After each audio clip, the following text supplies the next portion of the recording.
The white professor yelled at the black boy in class didn't know he was the son of the new principal. He didn't see a student, he saw a threat. That's the only explanation for what happened that Monday morning in room 207. And it's the only excuse people like him always reach for, as if fear could ever justify hate.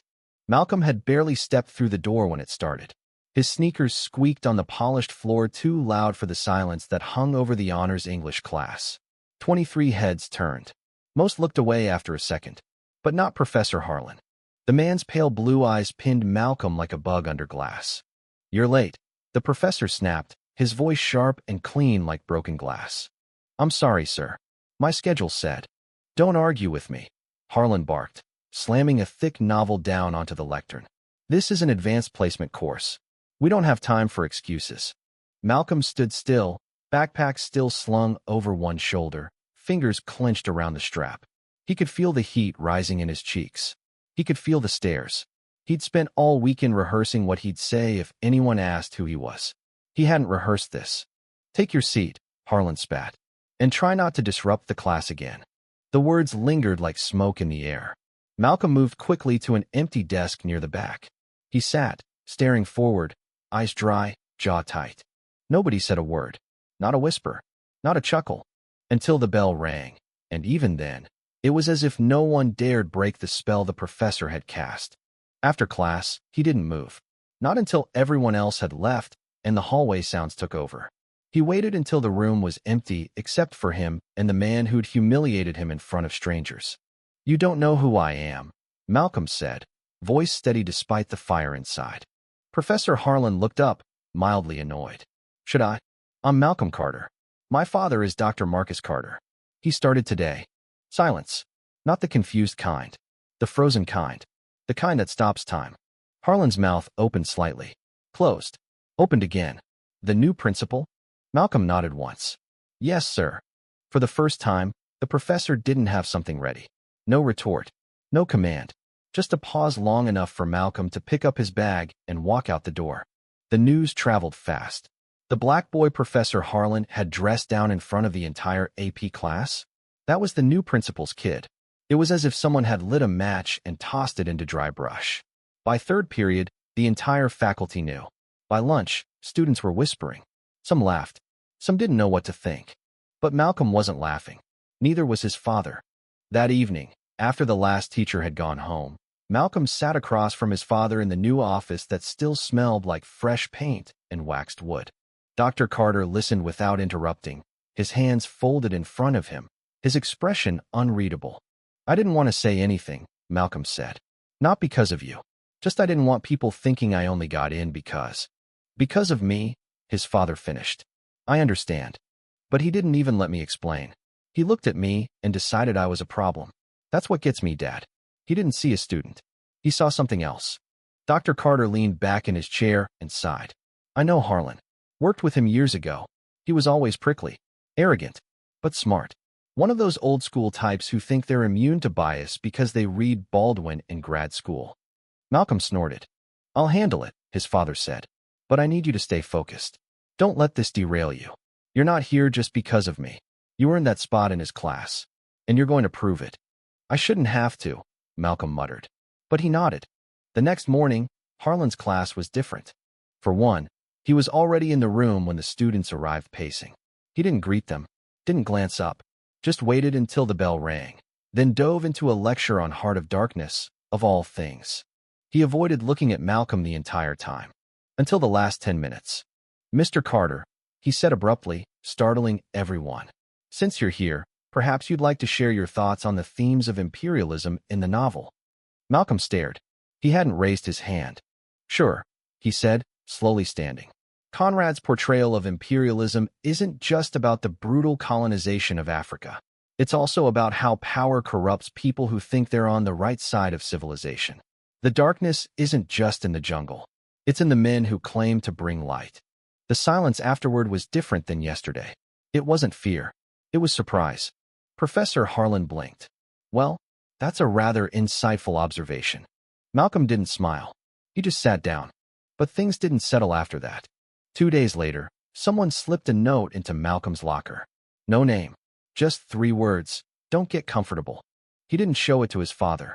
Not yet. By the end of the week, Malcolm had heard rumors that Harlan had been called into a closed-door meeting with the superintendent. Some teachers had started avoiding eye contact in the hall. Others gave him awkward smiles. One even muttered, "Hang in there," as he passed.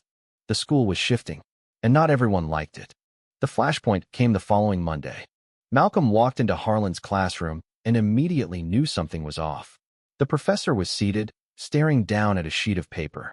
He didn't speak as students entered. He didn't even look up when the bell rang. "Mr. Carter," he said finally, voice low. "Would you stay after class?" Malcolm felt a dozen eyes on him, but he nodded. The lesson dragged. Harlan's usually booming voice was quiet, almost flat.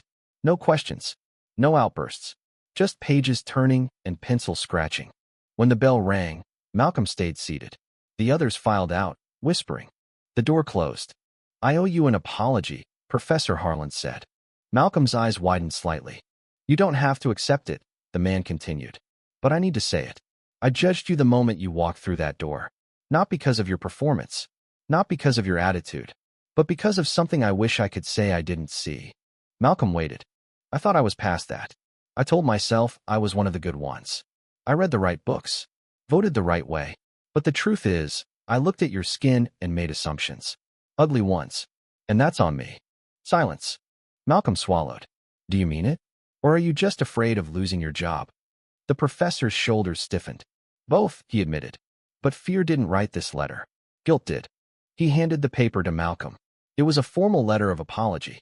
Signed. Dated. There were copies, two for the school board, the principal, and Malcolm himself. Malcolm folded it neatly. Words are a start. But what happens next is what matters. Harlan nodded once. "I agree." That evening, Malcolm stood on stage at the school's open forum on equity and inclusion, an event his father had quietly organized months before he got the job. He read the letter aloud. Every word. Then he told his story. All of it. The room was packed with parents, students, and staff. Some shifted uncomfortably. Some applauded. Some looked at the floor. When he finished, Malcolm looked directly at Professor Harlan in the front row. The man stood and clapped. He wasn't alone. The next morning, Malcolm arrived at school early. The sun hadn't fully risen, and the halls were still mostly empty. He liked it this way, the quiet, the stillness before the chaos. But that day, something in the air felt heavier, thicker, like everyone was holding their breath. His phone buzzed. A message from Jasmine, a girl in his chemistry class. "Check your locker.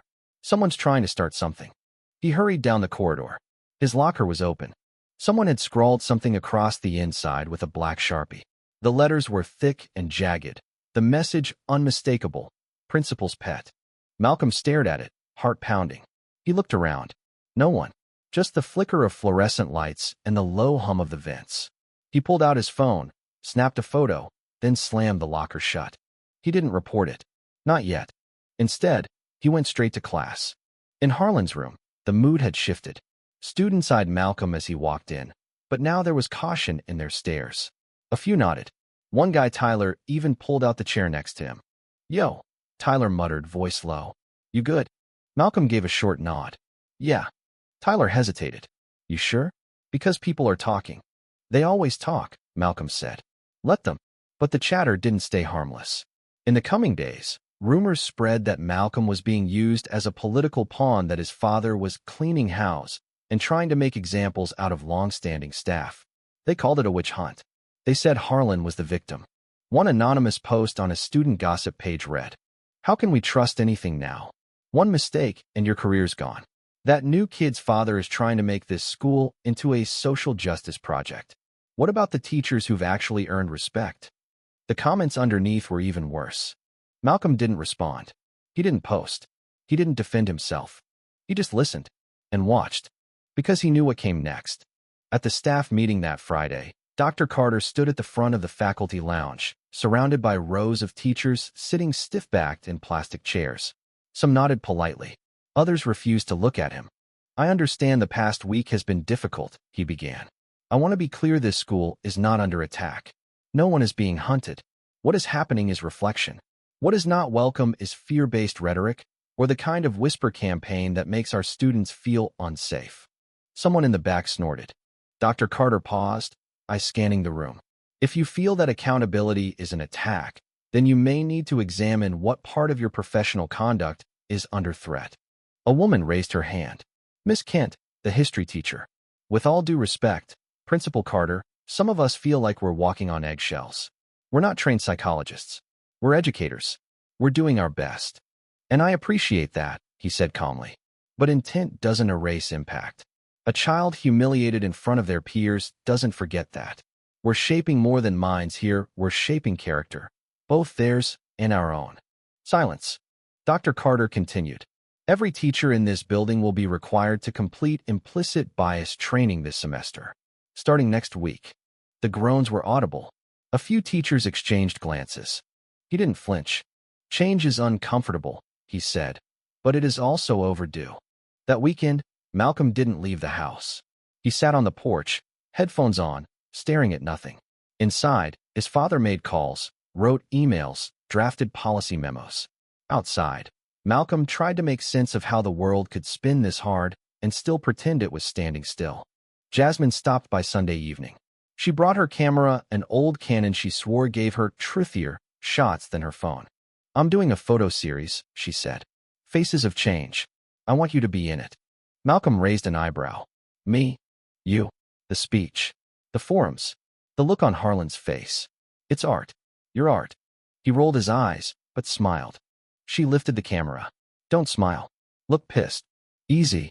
She clicked. Then again. And again. They didn't talk much after that. Just sat in the dusk, while the world around them kept turning. On Monday, the backlash escalated.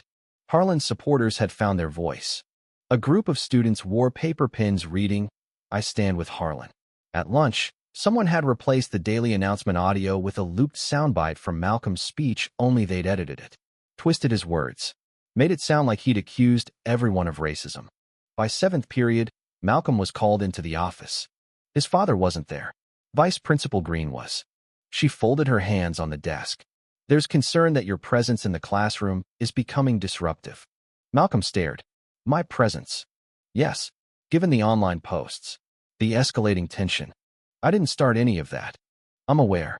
But optics matter. This may not be the right time for you to remain in AP English. It hit like a punch. You're kicking me out? He asked, voice sharp. No, I'm suggesting a temporary reassignment. Just until things settle. He stood. You're giving in to them.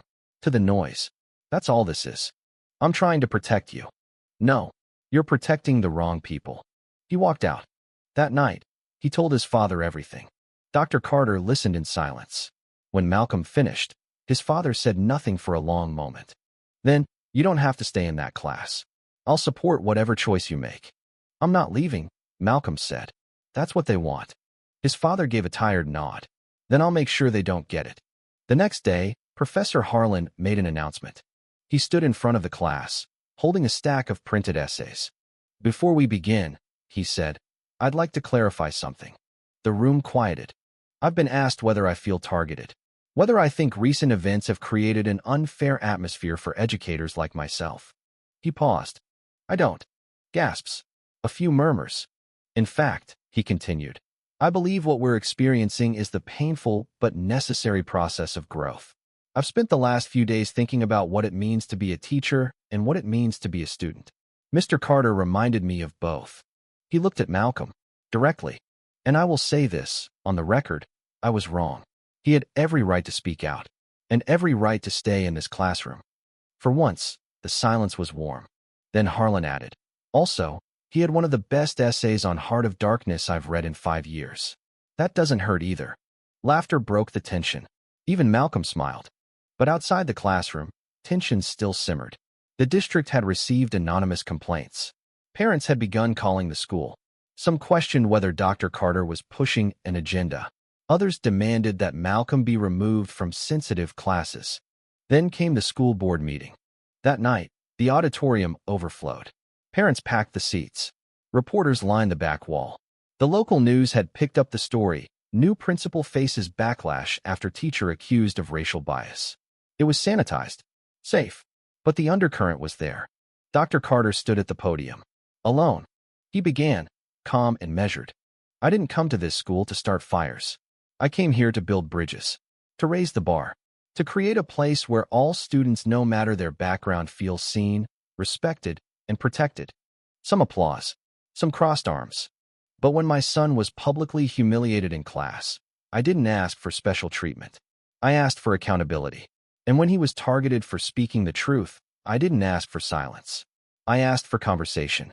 A man in the third row stood up. What about the teachers who feel like they're being accused of racism just for doing their jobs? Dr. Carter looked directly at him. If a teacher feels accused simply because a student shares their experience, then perhaps it's time they examine why. Murmurs. A few claps. A few groans. He held his ground. We are not tearing anyone down. We are lifting everyone up. That is leadership. That is education. That is justice. And then he stepped away. After the meeting, Malcolm and his father walked out together into the humid night. The parking lot was half empty now. Quiet.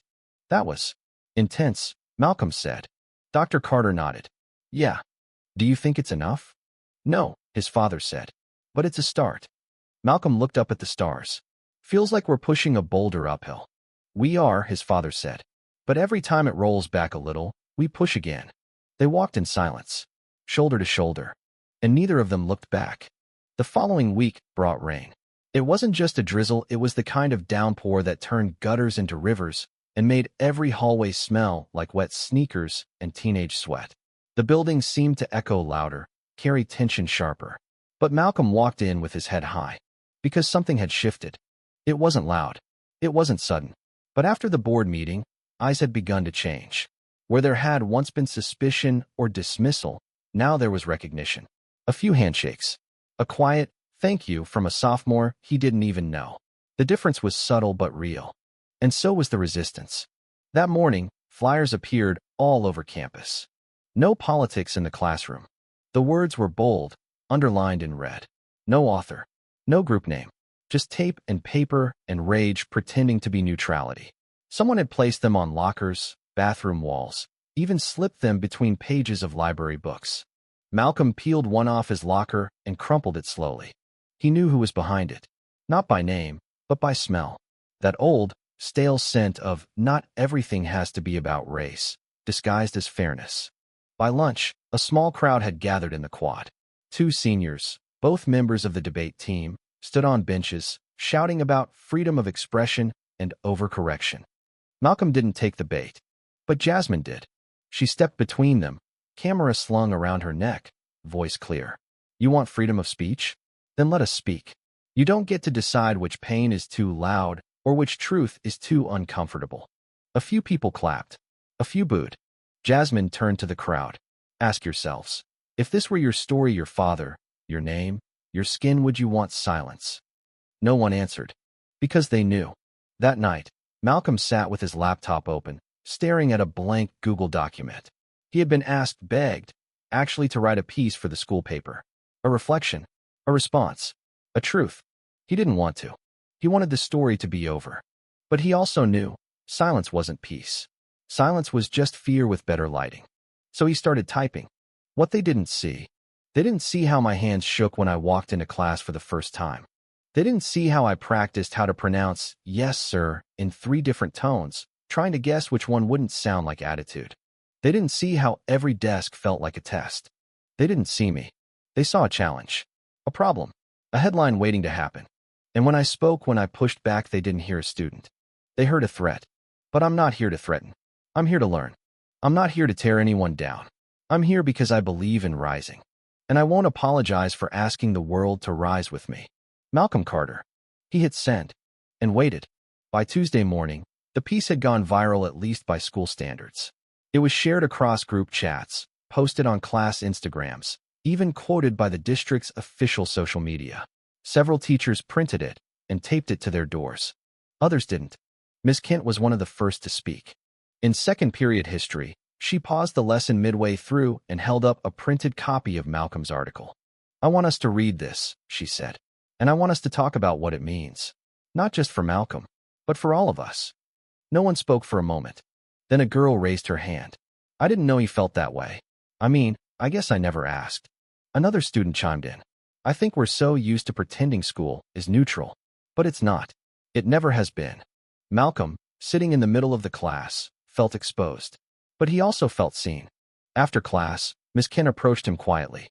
"Thank you," she said, "for writing what most of us are too afraid to admit." Malcolm nodded. "Thank you for not turning away." But the ripple effects weren't all positive. By the end of the week, Malcolm's father received a formal letter from the district's Parent Advisory Council. It expressed concern over divisive rhetoric and the politicization of educational spaces. Dr. Carter read the letter out loud in their kitchen, tone flat. "Do they think this is just rhetoric?" Malcolm asked. "Do they think I made all this up?" His father shook his head. "They think if they call it politics, they can ignore the pain." "So what now?" Dr. Carter leaned forward. "Now, we keep telling the truth. Over and over. Until they either hear it or get out of the way." Malcolm looked at his father. "You ever get tired?" Dr. Carter smiled. "Every damn day." In AP English the following Monday, Harlan gave the class a new assignment. Write a personal essay in response to one line from Invisible Man. "I am invisible, understand, simply because people refuse to see me." The class was quiet. Then Harlan looked directly at Malcolm. "Would you mind reading yours aloud?" Malcolm hesitated, then nodded. He pulled out a folded paper from his binder, cleared his throat, and began. "Visibility. I used to think that invisibility was about being ignored. But now I think it's more complicated. Because sometimes they do see me, just not the real me. They see the version they've invented. Angry, loud, defensive, threatening. They see what they're afraid of. They don't see that I love science fiction, that I stay up late drawing comics, that I cried when my dog died. They don't see my softness. And maybe that's the worst kind of invisibility. Not being unseen, but being misseen." When he finished, there was no applause. Just silence. The good kind. The kind that means something landed. That afternoon, Malcolm's locker had a new note. But this one was different. It wasn't anonymous. It was signed, from a teacher who's learning. The note read, "You are seen. You are heard. And I am grateful you didn't give up on us." He folded the paper and tucked it into his binder, right next to his essay. The school board announced a new diversity and equity initiative later that month. Student voices would be formally represented in monthly curriculum reviews. A peer advocacy program was launched, and Jasmine was invited to co-lead it. Several teachers, including Harlan and Ms. Kent, volunteered to lead open discussion forums with staff. Change had begun, and though some resisted it, they always, with the current, had shifted. One evening, as the fall sun dipped behind the football field bleachers, Malcolm stood at the edge of the track, watching students pour out of the gym after an assembly. Laughter, backpacks slapping against denim, friends calling each other. And then he saw Harlan. The professor approached slowly, a stack of papers under his arm. "I wanted to show you something," he said. He handed Malcolm a syllabus redesigned. New units, new authors, a new approach. "There's more Baldwin," Harlan said. "Some Toni Morrison, Claudia Rankine. And, if the board approves, we're starting with Jessamine Ward next semester."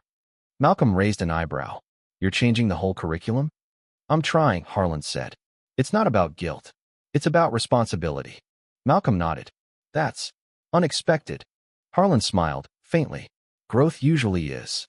They stood in silence for a moment, as the crowd thinned out. "I meant it, you know," Harlan said. "Back in class, you had the best essay I've read in a long time." Malcolm looked at him. "Thanks. But I'd rather be known for how I lived, not just what I wrote." "You're doing both," Harlan replied. Later that night, Malcolm found himself on the roof of their house. It was one of those clear evenings when the air was thick with quiet and the stars were showing off. His father joined him, carrying 2 sodas. They didn't say much, just sat, until Malcolm finally said, "Do you think it's over?" His father took a sip. "No, but I think something else has begun." Malcolm nodded slowly. "Good." They watched the stars a little longer. And for the first time in weeks, Malcolm didn't feel like he had to keep his guard up. He just breathed. The final weeks of the semester came faster than anyone expected. December snuck in like an apology, dragging foggy mornings and the scent of overbaked cookies in the cafeteria. Teachers wrapped up units. Students started calculating what grades they could still save, and the building hummed with the restless energy of almost break. But beneath it all, something had changed, not just in Malcolm's life, but in the school itself. There were more conversations now. Not just the performative kind, not the safe diversity posters on bulletin boards, but real ones. A group of students had started meeting weekly in room 305 to talk about race, identity, and justice. Harlan showed up to two of them. So did Miss Kent.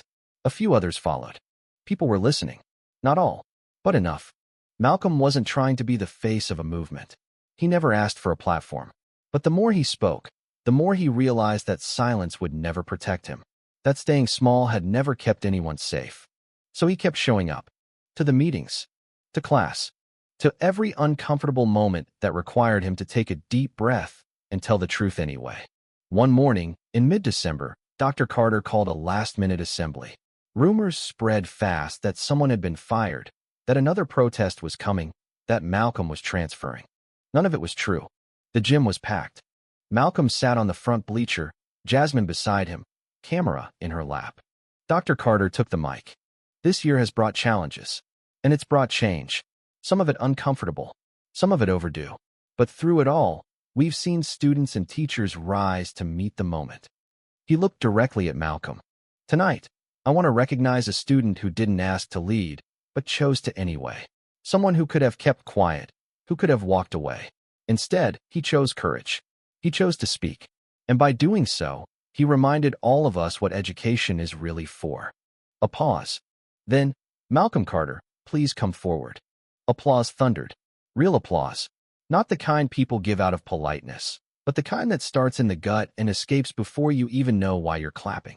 Malcolm walked up the steps, face unreadable. Dr. Carter handed him a plaque. It wasn't shiny, just a simple wooden frame with the words. For courage, clarity, and conviction. Malcolm didn't speak at first, just stared at the words. Then he turned to the mic. I didn't want this, he said, voice steady. I just wanted to be seen, treated like every other student. Heard. I think that's what we all want. He scanned the crowd. People say I started something. But the truth is, I'm just one voice. Change only happens when many people start choosing truth over comfort. When we stop pretending neutrality is justice. When we stop protecting people from accountability just because they've been here longer. He took a breath. I forgive Professor Harlan. Not because it was easy, but because he showed me he was willing to change. That's all I ever wanted, not revenge, but recognition, respect, and the chance to grow for all of us. The crowd was silent. Then Jasmine stood and clapped. Then the whole gym did. And for once, Malcolm didn't feel like an outlier. He felt like the beginning of something. Winter break came and went. Snow fell once, just enough to close school for a day, not enough to last.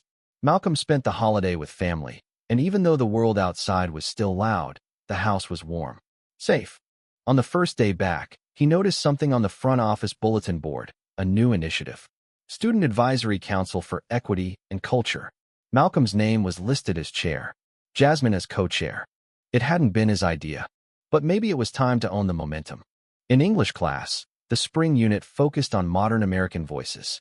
Harlan opened the first week with a poem by Clint Smith, then an excerpt from Ibram X. Kendi. Students leaned in more now. The tension that once clung to every word had shifted into something else: curiosity, maybe openness. On Friday, Harlan approached Malcolm after class. I'm reading your Invisible Man essay again, he said. There's a line I keep coming back to. Malcolm raised an eyebrow. Which one? They don't see my softness. Harlan paused. That line haunts me. In a good way. Malcolm gave a small smile. Then I wrote it right. They nodded to each other. That was all. But it meant something. Spring thawed the edges of winter. The air smelled different. The halls buzzed with nervous laughter and prom dates and end-of-year whispers. But in between all that, something more permanent took root. A new student came in March, a transfer from a nearby district. Black. Quiet. On his second day, Malcolm found him sitting alone in the library during lunch. He walked over. Hey, I'm Malcolm. The kid looked up. Nervous. Andre. You like it here so far? Andre shrugged. People look at me weird. Yeah, Malcolm said. They do that. But it gets better. You just gotta give them a reason to look again. Andre smiled faintly. You the principal's kid? Unfortunately. You the one who got that teacher fired? Malcolm blinked. Nobody got fired. But yeah, that was me. Andre nodded slowly. Cool. And for the first time, Malcolm realized maybe this was what it had all been for. Not just the speeches, not just the articles, but this moment, where someone new could walk in, scared, and find a little less silence, a little more space. At the final school assembly of the year, Dr. Carter addressed the students one last time before summer. Next year, he said, this school will begin the process of becoming a certified equity-focused campus. That means policy changes, curriculum updates, staff development. But more importantly, it means we continue the work we've started this year. He looked at the students. And I believe truly that change begins with you. He stepped back. And in that pause, a student from the back stood. Then another.